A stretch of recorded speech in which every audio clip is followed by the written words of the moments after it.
എല്ലാ കൂട്ടുകാർക്കും നല്ലൊരു ദിവസം ആശംസിച്ചുകൊണ്ട് മാമ്പഴത്തിന്റെ പുതിയ വീഡിയോയിലേക്ക് സ്വാഗതം. നമുക്ക് നേരെ രേവതിയുടെ സച്ചിയുടെ ഇന്നത്തെ വിശേഷത്തിലേക്ക് പോയാലോ. ഇന്നത്തെ വിശേഷത്തിൽ കാണുന്ന ശ്രുതിയുടെ ബ്യൂട്ടി പാർലർ. ശ്രുതിയുടെ അമ്മ ആദ്യം വന്നിരിക്കുകയാണ്.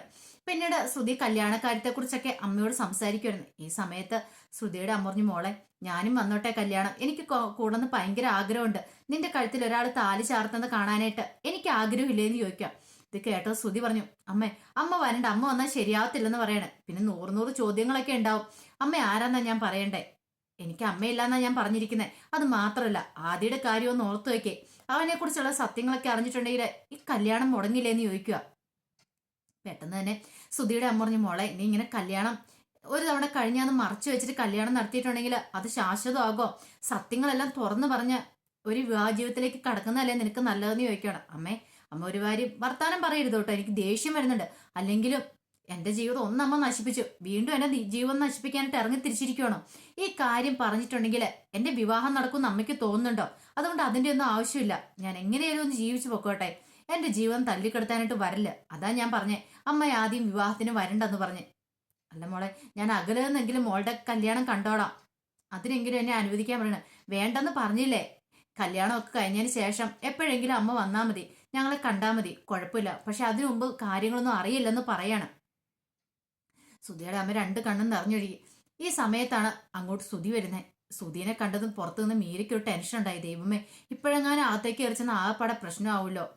ശ്രുതി വന്നിട്ട് ചോദിച്ചു, അല്ല ശ്രുതി എന്ത് ചെയ്ത് വെക്കണം? അകത്ത് കസ്റ്റമർ ഉണ്ട്, ഇച്ചിരി തിരക്കുണ്ട്, ഇവിടെ നിൽക്കാൻ പറയണം. അല്ല ഞാൻ അകത്തേക്ക് പോകും. അല്ല അത് വേണ്ട, ഞാൻ എവിടെ ഇങ്ങോട്ട് വിളിക്കാം, കസ്റ്റമറൊക്കെ ഉള്ളതല്ലേ എന്ന് പറഞ്ഞ് അങ്ങനെ പുറത്ത് നിർത്തുവാണ്. ഈ സമയത്ത് ശ്രുതിക്ക് ഒരു കോൾ വന്ന് ശ്രുതി സംസാരിച്ചുകൊണ്ട് നിൽക്കുവാണ്. മീരി ഓർത്ത് എത്രയും പെട്ടെന്ന് ശ്രുതിയുടെ അമ്മനെ പറഞ്ഞു വിട്ടില്ലേ പ്രശ്നം ഗുരുതരാവും. ഈ സമയത്ത് കല്യാണക്കുറി അവിടെ ഇരിക്കുന്ന കണ്ടു. ഇതെടുത്തിട്ട് ശ്രുതിയുടെ അമ്മ പറഞ്ഞു, മോളെ ഇത് ഞാൻ എടുത്തോട്ടെ എന്ന് ചോദിക്കണം. എടുത്തോ. അന്ന് അമ്മ പെട്ടെന്ന് ചെല്ലാൻ പറയാണ്. അങ്ങനെ പറഞ്ഞു വിടണം. അപ്പൊ ആദ്യക്കാണ് പോകാൻ മനസ്സില്ല. ആദ്യം പറഞ്ഞു, ആന്റി ഞാൻ ഇവിടെ നിന്നോട്ടെ. അതെങ്ങനെ, നീ ഇവിടെ വന്നിട്ടുണ്ടെങ്കിൽ നിനക്ക് സ്കൂളിൽ പോകണ്ടല്ലേ, ക്ലാസ് ഉള്ളതല്ലേ? അതെ, ക്ലാസ് ഇല്ലാത്തൊരു ദിവസം ആന്റി ഇവിടെ കൊണ്ട് നിർത്താന്ന് പറയാണ്. മനസ്സോടെ ആദ്യം പോകുന്നു. ആദ്യയോട് പറഞ്ഞു, അതെ ധൈര്യമായിട്ട് പൊക്കോ മോന്, ഇനി വരുമ്പോ കുറെ ടോയ്സ് ഒക്കെ വാങ്ങിച്ചോണ്ട് ആന്റി വരാട്ടോ എന്ന് പറഞ്ഞാണ് അവനെ പറഞ്ഞു വിടുന്നത്. ആ ശ്രുതി ഫോൺ ചെയ്ത് തിരിഞ്ഞിരിക്കുന്ന സമയത്ത് ശ്രുതിയുടെ അമ്മ അതിലൂടെ അങ്ങ് പാസ് ചെയ്ത് പോവാണ് ആദ്യം കൂടെ. അതുകൊണ്ട് ശ്രുതി ശ്രദ്ധിച്ചില്ല. ആ സമയത്താണ് മീരയ്ക്ക് ഒരു സമാധാനമായത് തന്നെ. പിന്നീട് കാണിക്കുന്ന ക്ഷേത്രത്തിലേക്ക് കലാവതി മുത്തശ്ശിയും രേവതി സച്ചിയും പാറുമ്മയും കൂടെ ഇങ്ങോട്ട് പോവാണ്. പെട്ടെന്ന് മുത്തശ്ശിയോട് ചോദിച്ചു, ഇതെന്താ അച്ഛമ്മ ഇത്? എപ്പോ നോക്കിയാലും ക്ഷേത്രത്തിൽ ഇന്ന് ഇങ്ങോട്ട് തന്നെയാണല്ലോ വരുന്നേ, എന്താന്ന് ചോദിക്കണം. എടാ രേവതിക്ക് ഇപ്പൊ എത്ര ആപത്തുണ്ടായി. കഴിഞ്ഞ വണ്ടി ഇടിച്ചു, കുളത്തിൽ പോയി, എന്തോ ഒരു പ്രശ്നമുള്ള പോലെ എനിക്ക് തോന്നുന്നു. അതുകൊണ്ടാ ക്ഷേത്രത്തിലേക്ക് വന്നേ. ആ ജോൾസിനെ ഒന്ന് കാണണം, കാര്യങ്ങളൊക്കെ ചോദിക്കണമെന്ന് പറയണം. അല്ല അച്ഛമ്മേ, അതിന്റെ വല്ല ആവശ്യമുണ്ടോന്ന് ചോദിക്കണം. ആവശ്യമുണ്ടെന്ന് നീയാണോ തീരുമാനിക്കുന്നത്? ഞാൻ പോയി ചോദിക്കാൻ. ഒരു കാര്യം ചെയ്യാം, നീ ഇവളെയും കൂടി പോയി തൊഴുതിട്ട് വാ. പിന്നെ ക്ഷേത്രമൊക്കെ ചുറ്റി കാണിക്കാൻ പറയും. ഇവിടെ എന്ത് ചുറ്റി കാണിക്കാനാ, എന്നും ഇങ്ങോട്ട് തന്നെയല്ലേ വരുന്നേ, ഇവൾക്ക് ഇതൊക്കെ ഇപ്പൊ കാണാപ്പാടോ എന്ന് പറയാം. ഒന്നും മിണ്ടാതെ പോടാ അവിടുന്ന് എന്നും പറഞ്ഞുകൊണ്ട് കലാവതി മുത്തശ്ശി ചീത്ത പറഞ്ഞ് സച്ചിനെ അങ്ങോട്ട് വിടുവാണ്. രേവതിനും കൂട്ടി സച്ചി അങ്ങോട്ട് പോവാണ്. ഈ സമയത്ത് പാറുമ്മേനും കൂട്ടി തിരുമേനിയുടെ അടുത്തേക്ക് കലാവതി മുത്തശ്ശി വരുവാണ്. പിന്നീട് തിരുമേനിയോട് പറഞ്ഞു, അതെ സച്ചിയുടെയും രേവതിയുടെയും വിവാഹം കഴിഞ്ഞ കാര്യമൊക്കെ തിരുമേനിക്ക് അറിയാലോ എന്ന് പറയും. അതിപ്പോ പറയേണ്ട ആവശ്യമുണ്ടോ? ഞാൻ അറിഞ്ഞ കാര്യങ്ങളൊക്കെ അല്ലേ കലാവതി ചേച്ചിന്ന് ചോദിക്കുകയാണ്. പെട്ടെന്ന് പറഞ്ഞതേ, അവരെ തമ്മിൽ ഒന്നിപ്പിക്കണം. അവരെ തമ്മിൽ ഒന്നിപ്പിച്ചില്ലെങ്കിൽ പ്രശ്നം കൂടുതൽ വഷളായിക്കൊണ്ടിരിക്കുകയെന്ന് പറഞ്ഞേ. ഒന്നിപ്പിക്കാനോ? അവരുടെ കല്യാണം കഴിഞ്ഞാൽ ഇനിയിപ്പോ എന്നെ ഒന്നിപ്പിക്കാന്? അവരെ ഒന്നിച്ച് നടത്തുന്ന കാര്യമാണ് പറയണേ. ഓഹോ, അപ്പൊ ഇതായിട്ട് അവർ ഒന്നിച്ച് നടന്നിട്ടില്ലെന്ന് ചോദിക്കുകയാണ്. പെട്ടെന്ന് തന്നെ പറഞ്ഞു, അവരുടെ ശാന്തി മുഹൂർത്തം ഒന്ന് കുറിപ്പിക്കണം, അതിനുവേണ്ടി ഞാൻ ഇങ്ങോട്ട് വന്നാന്ന് പറയും. ഓ അങ്ങനെയാണോ? അല്ല ഇപ്പോഴും അങ്ങനെയൊക്കെ നോക്കാറുണ്ടോ കലാവതി ചേച്ചിന്ന് ചോദിക്കണം. ഇതേടെ പാറോമ്മയെ പറഞ്ഞു, എല്ലാവരും നോക്കാറില്ലായിരിക്കും, പക്ഷെ ഞങ്ങൾ അതൊക്കെ നോക്കാറുണ്ടെന്ന് പറയണം. പിന്നീട് തിരുമേനി അതൊക്കെ കാര്യങ്ങളൊക്കെ നോക്കിയിട്ട് പറഞ്ഞു, അതെ ഇന്ന് ഒരു ദിവസമുണ്ട്, ഇന്നത്തെ ദിവസത്തിന്റെ പ്രത്യേകത എന്ന് പറഞ്ഞിട്ടുണ്ടെങ്കിൽ ഇന്നത്തെ ദിവസം ഒന്നിക്കുവാണെങ്കിൽ പിന്നീട് അവർ ഒരിക്കലും പിരിയില്ല, അവർ തമ്മിൽ ഒരു വഴക്കോ പ്രശ്നങ്ങളൊന്നും ഉണ്ടാവില്ല എന്ന് പറയാണ്. അല്ല ആ സമയം കൂടെ തിരുമേനി എന്ന് പറഞ്ഞാല് ഒരു 9നും 11നും ഇടയ്ക്ക് നല്ലൊരു മുഹൂർത്തമാണെന്ന് പറയണം. ഇത് കേട്ട് കഴിഞ്ഞപ്പോൾ തന്നെ കലാവതിപത്തിക്ക് സന്തോഷമായി. പിന്നീട് ഒരു കാര്യം കൂടെ പറഞ്ഞു, ഈ സമയം കഴിഞ്ഞതിന് ശേഷം അവർ ഒന്നിച്ചിട്ടുണ്ടെങ്കിൽ പിന്നീട് അവര് ജീവിതകാലം മുഴുവനും വഴക്കം വയ്യാവേലി ആയിരിക്കും എന്ന് പറയുകയും ചെയ്തു. എന്റെ ഭഗവാനെ, ഇന്നത്തോടു കൂടി അവരുടെ കാര്യത്തിൽ ഒരു തീരുമാനമായേ മതിയായിരുന്നു. ഈ സമയത്ത് രേവതിയാണെ പ്രാർത്ഥിച്ചിട്ട് അങ്ങോട്ട് വന്നു കഴിഞ്ഞപ്പോഴത്തേനും സച്ചു ചോദിച്ചു, നീ എന്താ ഇതിനു മാത്രം പ്രാർത്ഥിക്കാനുള്ളേ? കുറെ സമയം ആയല്ലോ എന്ന് പറയാം. അതോ എനിക്ക് കുറെ കാര്യങ്ങൾ പ്രാർത്ഥിക്കാണ്ട്. കഴിഞ്ഞ ദിവസം ഞാൻ കുളത്തിൽ വീണപ്പം എന്നെ രക്ഷിച്ചില്ലേ, അപ്പൊ ആ രക്ഷിച്ച ആൾക്ക് വേണ്ടി ഞാൻ പ്രാർത്ഥിക്കണ്ടേ? അങ്ങനെ പ്രാർത്ഥിച്ചായിരുന്നു പറയാണ്. ഓ അങ്ങനെ, അപ്പൊ എനിക്ക് വേണ്ടി പ്രാർത്ഥിച്ചായിരുന്നല്ലേ എന്ന് ചോദിക്കാണ്. ഇവിടെ ചോദിച്ചു, അല്ല ഞാൻ ഒരു കാര്യം ചോദിച്ചോട്ടെ, നിങ്ങൾ എവിടെ നിന്ന് നീന്താൻ പഠിച്ചതെന്ന് സച്ചിയോട് ചോദിക്കണം. ഞാനോ? ഞാൻ നീന്താൻ പഠിച്ചത് അത് പിന്നെ എന്റെ അച്ഛൻ പഠിപ്പിച്ചാന്ന് പറയാണ്. അപ്പൊ നിനക്ക് ഒത്തിരി നന്നായിട്ട് നീന്താൻ അറിയാം, പിന്നെ നീന്താൻ അറിയാവുന്നോ? ഈ കടല് കടന്ന് ഇപ്പുറത്തെ നിന്ന് അപ്പുറേ കടലിന്റെ അക്കരെ വരെ ഞാനെന്ന് പറഞ്ഞേ. പെട്ടെന്നാണ് അബദ്ധം മനസ്സിലായത്. കടലിൽ നീന്തി കിടക്കുന്ന കാര്യമല്ലേ പറഞ്ഞേ. രേവതിക്ക് പെട്ടെന്ന് ക്യാച്ച് ചെയ്ത്. രേവതി പറഞ്ഞു, ഓഹോ തള്ളി മറിക്കുവാണല്ലേ എന്ന് ചോദിക്കണം. അല്ല, ഞാൻ കുളത്തിലൊക്കെ നീന്തുന്നു സച്ചി പറയാണ്. ഇത് കേട്ട് രേവതി ചിരിക്കുവാണ്. അല്ല നിനക്ക് നീന്താൻ അറിയത്തില്ലോ, ഇനിയിപ്പൊ നിന്നെ നീന്തൽ പഠിപ്പിക്കണമെങ്കിൽ വല്ല വാട്ടർ ടാങ്കിലും കൊണ്ട് ഇടേണ്ട വരും, എന്നാലും നീന്തൽ പഠിക്കാൻ പറ്റുള്ളൂ എന്ന് പറയാം.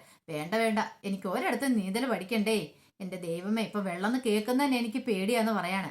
ഇങ്ങനെ അവര് സംസാരിച്ചുകൊണ്ടിരിക്കുന്ന സമയത്താണ് കലാവതി മുത്തച്ഛനും പാറുമ്മയും അങ്ങോട്ട് വരുന്നത്. പെട്ടെന്ന് സച്ചി ചോദിച്ചു, അല്ല പോയ കാര്യമൊക്കെ എന്തായി, ജോൾസൻ എന്ത് പറഞ്ഞെന്ന് ചോദിക്കുകയാണ്. ജോൾസൻ കുറെ കാര്യങ്ങളൊക്കെ പറഞ്ഞു, വല്ലതും നടക്കുമോന്ന് ചോദിക്കുകയാണ്.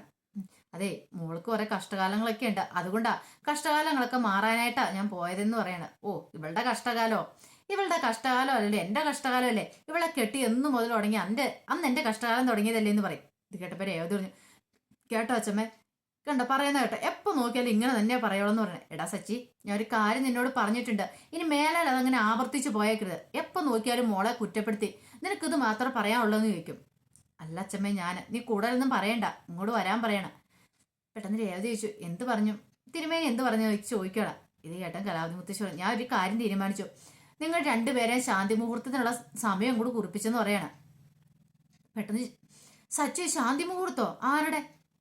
എടാ എന്റെ ശാന്തി മുഹൂർത്തം അല്ല, നിങ്ങളുടെ രണ്ടുപേരെ ശാന്തി മുഹൂർത്തം. കല്യാണം കഴിഞ്ഞിട്ട് ഇതുവരെയായിട്ട് നിങ്ങൾ ഭാര്യ ഭർത്താക്കന്മാരിൽ ജീവിച്ചിട്ടുണ്ടോ? ഇല്ലല്ലോ. ഈ സമയത്ത് രേവതി പതുക്കെ നാണം കൊണ്ട് തല താഴ്ത്തോണം. സച്ചു രേവതിയുടെ മുഖത്തേക്ക് ഇങ്ങനെയൊന്ന് നോക്കിയൊന്ന്. പെട്ടെന്ന് സച്ചു പറഞ്ഞു, അച്ഛമ്മ എന്തൊക്കെയാ പറയണേ, നിനക്കെന്താ മനസ്സിലായല്ലേ? കല്യാണം കഴിഞ്ഞ് നടക്കുന്ന കാര്യങ്ങൾ അതൊക്കെ തന്നെ. അതെ, ഇന്ന് 9-നും 11-നും ഇടയ്ക്ക് ഒരു മുഹൂർത്തമുണ്ട്. ഞാൻ ആ മുഹൂർത്തം കൂടി കുറിപ്പിച്ചു. പറഞ്ഞു കേട്ടല്ലോ, രണ്ടുപേരും ഒന്നാണ്ട മുഹൂർത്തമാണ് ഇന്ന്. ഇനി നീ ഒരു മുടന്ത ന്യായം പറയണ്ടെന്ന് പറയാം. ഇത് കേട്ട് സച്ചു പറഞ്ഞു, ഇതാ ഞാൻ ഇങ്ങോട്ട് വരുന്നില്ല എന്ന് പറഞ്ഞേ, ഞാൻ പോവെന്ന്, ഞാൻ ഇവിടെ നിൽക്കുന്നില്ല എന്ന് പറയണം. അച്ഛമ്മ ശാന്തി മുഹൂർത്തം കുറിച്ചോണ്ട് എനിക്ക് എന്റെ ജീവൻ തന്നെ ഞാൻ ഇഷ്ടപ്പെടാതെ കിട്ടിയതാ. അച്ഛൻ പറഞ്ഞുകൊണ്ട് മാത്രമുള്ള കല്യാണം കഴിച്ചേ, ഇനിയിപ്പൊ ശാന്തി മുഹൂർത്തം കൂടെ നടത്തിയാൽ മതി എന്ന് പറയണം. ഇത് കേട്ടതും അച്ഛമ്മ പറഞ്ഞു, നീ എന്തൊക്കെ വർത്താനോ സച്ചി പറയണേ? ഓഹോ, അപ്പൊ ഞാൻ പറഞ്ഞ നീ അനുസരിക്കില്ലല്ലേ എന്ന് ചോദിക്കണം. അച്ഛമ്മ, ഈ കാര്യമല്ലാതെ വേറെ എന്ത് വേളും പറഞ്ഞു ഞാൻ അനുസരിച്ചോളാം, പക്ഷെ ഈ കാര്യം മാത്രം അച്ഛമ്മ എന്നോട് പറയില്ലെന്ന് പറയണം. ആ അങ്ങനെയാണ്, ആയിക്കോട്ടെ, എനിക്കിങ്ങനെ ചെറുമാനില്ലെന്ന് ഞാൻ കരുതിക്കോളാം.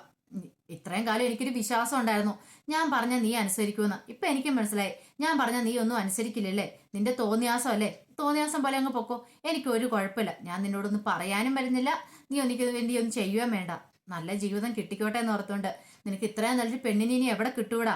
നീയായിട്ട് നിന്റെ ജീവിതം നശിപ്പിച്ച് കളയരുത് സച്ചി. എനിക്ക് പറയാനുള്ള പറഞ്ഞു, ഇനി നിന്റെ ഇഷ്ടം പോലെ നീ എങ്ങോട്ടാന്ന് വെച്ചോ പൊക്കോ. പക്ഷെ കാര്യമുണ്ട്, ഒരു കാര്യം ഞാൻ പറഞ്ഞേക്കാം, ഇനി നിനക്ക് ഈ അച്ഛമ്മ എന്ന് പറയുന്ന ആളില്ല. പറഞ്ഞു കേട്ടല്ലോ, നിന്നെ തോന്നിയാസം പോവാണെങ്കിൽ എന്ന് പറഞ്ഞിട്ട് കലാവതി മുത്തശ്ശി അങ്ങോട്ട് പിണങ്ങി അങ്ങോട്ട് പോയി അങ്ങോട്ട് ഇരിക്കുകയാണ്. ഇത് കണ്ട സച്ചിക്ക് സഹിച്ചില്ല. സച്ചി വേറെന്ത് സഹിക്കും, ഏറ്റവും കൂടുതൽ സ്നേഹിക്കുന്ന അച്ഛമ്മേനെയും അച്ഛനെയാണ്. പെട്ടെന്ന് സച്ചി വന്നിട്ട്, ഞാനിപ്പോ എന്ത് ചെയ്യണമെന്നാ പറയണേ? കലാവതി മുത്തശ്ശിക്ക് സന്തോഷമായി. മുത്തശ്ശി പറഞ്ഞു, അതെ ഇന്ന് നിങ്ങളുടെ ശാന്തി മുഹൂർത്താ, നിനക്ക് സമ്മതമാണോന്ന് ചോദിക്കും. സമ്മതമാ, എന്ത് വേണല്ലോ എനിക്ക് സമ്മതമാന്ന് പറയാണ്. ഇനി അച്ഛമ്മയുടെ ഇഷ്ടം പോലെ എല്ലാം നടക്കട്ടെ എന്ന് പറയണം. ഇത് കേട്ടതും കലാവതി മുത്തശ്ശിക്ക് സന്തോഷമായി. പാറുമ്മയ്ക്ക് രേവതിയുടെ മുഖത്തൊരു ചിരിയൊക്കെ വരുന്നുണ്ട്. പിന്നീട് അവരിങ്ങ് വർത്താനം പറഞ്ഞു പോയി കഴിയുമ്പത്തേന് രേവതിനെ നോക്കുവാണ് സച്ചി. ആ സമയത്ത് നല്ലൊരു അടിപൊളി പാട്ടൊക്കെ വരുന്നുണ്ട്. നല്ലൊരു പാട്ടൊക്കെ വെച്ച് രണ്ടുപേരും കണ്ണിക്കണി പരസ്പരം നോക്കുവാണ്. രണ്ടുപേരുടെ ഉള്ളിലെ പ്രണയം അവരെങ്ങനെ തിരിച്ചറിയായിരുന്നു. രേവതിയുടെ ഉള്ളിൽ നല്ല പ്രതീക്ഷകളൊക്കെയാ. രേവതിക്ക് ഭയങ്കര ആഗ്രഹമുണ്ട് സച്ചിയുമായിട്ട് ഒന്നാവണം, നല്ലൊരു ജീവിതം വേണം എന്നൊക്കെ ആഗ്രഹിക്കുന്നുണ്ടായിരുന്നു. പിന്നീട് കാണിക്കുന്ന വർഷ ശ്രീകാന്തിനെ ഫോൺ വിളിക്കുവാണ്. ശ്രീകാന്ത് ഫോൺ എടുത്തിട്ട് എന്താന്ന് ചോദിക്കുകയാണ്. അല്ല ഷെഫേ, ഞാൻ ഒരു കാര്യം ചോദിച്ചോട്ടെ, അവനെ തല്ലണോന്ന് പറഞ്ഞിട്ട് പോയി തല്ലിയോന്ന് ചോദിക്കുകയാണ്. അയ്യോ തല്ലാൻ പോകാൻ പറ്റിയില്ല. അതെന്താ? അപ്പൊ ശ്രീകാന്ത് മനസ്സിൽ പറയും, എനിക്കിട്ട് ഞാൻ തന്നെ എങ്ങനെയാ തല്ലുന്നേ, അതുകൊണ്ടാ. പക്ഷെ ഇവിടെ ഇതെങ്ങനെ പറഞ്ഞ് മനസ്സിലാക്കും? ഓഹോ, അപ്പൊ ഞാൻ ഒരു കാര്യം പറഞ്ഞാൽ നിങ്ങൾക്ക് കേൾക്കാൻ അനുസരിക്കാൻ പറ്റില്ലല്ലേ? കുഴപ്പമില്ല, ഇനി ഇപ്പൊ കുഴപ്പമില്ല, ഞാൻ വേറെ ആരെയും ഏൽപ്പിച്ചോളാം. ശ്രീകാന്ത് പെട്ടെന്ന് ചാടിക്കറി പറഞ്ഞു, വേണ്ട വേണ്ട, വേറെ ആരെയും ഏൽപ്പിക്കണ്ട, ഞാൻ തന്നെ ചെയ്തോളാം. അതിനു വേണ്ടി ഇന്നേ ലീവ് എടുത്തിരിക്കുവോന്ന് പറയുവാണ്, റെസ്റ്റോറൻറ്റിൽ പോലും പോവാതെ. ഇത് കേട്ടപ്പോൾ വർഷയ്ക്ക് സന്തോഷമായി. ശ്രീകാന്തിനെ ഞാൻ വേറെ ആരെങ്കിലും ഏൽപ്പിച്ചിട്ടുണ്ടെങ്കിൽ അവർ വന്ന് തന്നെ പൊതിരെ തല്ലും, അത് ശരിയാകത്തില്ല. പിന്നീട് പറഞ്ഞു, അതെ നീ എന്നോടൊരു കാര്യം പറഞ്ഞ് എനിക്ക് ചെയ്തു തരാതിരിക്കാൻ പറ്റില്ലോ. അതുകൊണ്ടാണ് ഞാൻ ലീവ് എടുത്തിരിക്കുന്നത്. അവനെ ഞാൻ ഇന്നലെ വൈകുന്നേരം കണ്ടായിരുന്നു. പക്ഷേ എന്റെ കൈ കിട്ടിയിട്ട് അവൻ കടന്നു കളഞ്ഞു. ഇന്ന് എന്തായാലും അവന്റെ കയ്യിൽ നിന്ന് രക്ഷപ്പെടില്ല. അവനിട്ട് ഞാൻ പണി വെച്ചിട്ടുണ്ട്. ധൈര്യമായിട്ടിരിക്കാൻ പറയാണ്. ഇന്ന് അവനിട്ട് ഞാൻ പണി കൊടുത്തോളാന്ന് പറയാണ്. അങ്ങനെ വർഷ ഫോൺ വെച്ച് കഴിയുമ്പം ശ്രീകാന്ത് ഇങ്ങനെ ആലോചിക്കുക, എന്ത് ചെയ്യണം. അറിയാതെ കവിളത്തോണ്ടൊരു അടി കൊടുത്തു നോക്കി. എന്റെ ദൈവം, എന്തൊരു വേദന. അപ്പൊ തന്നെ അടിച്ച് ശരിയാക്കാൻ പറ്റില്ല. അപ്പൊ എന്തേലും ഒരു മാർഗം കണ്ടെത്തിയുള്ളൂ മതിയാവുള്ളൂ എന്നോർത്ത് ശ്രീകാന്ത് ഇങ്ങനെ ആലോചിച്ച് നിൽക്കുക. അപ്പൊ അതിന്റെ വിശേഷങ്ങളൊക്കെയാണ് നമ്മൾ കണ്ടത്. ഇതിന്റെ ബാക്കി വിശേഷങ്ങളുമായിട്ട് വൈകുന്നേരത്തെ പ്രൊമോയി വരാട്ടോ. അപ്പൊ ആദ്യമായിട്ട് കാണുന്നവരാണെങ്കിൽ ചാനൽ ഇഷ്ടപ്പെട്ട ഒന്ന് സബ്സ്ക്രൈബ് ചെയ്യാൻ മറക്കരുതേ. അതോടൊപ്പം തന്നെ കണ്ടുകൊണ്ടിരിക്കുന്ന എല്ലാവരുടെ സപ്പോർട്ടിലേക്കും തുടർന്നും പ്രതീക്ഷിച്ചുകൊണ്ട് എല്ലാവർക്കും ഒരിക്കൽ കൂടി നല്ലൊരു ദിവസം ആശംസിച്ചുകൊണ്ട് നിർത്തുന്നു. നന്ദി.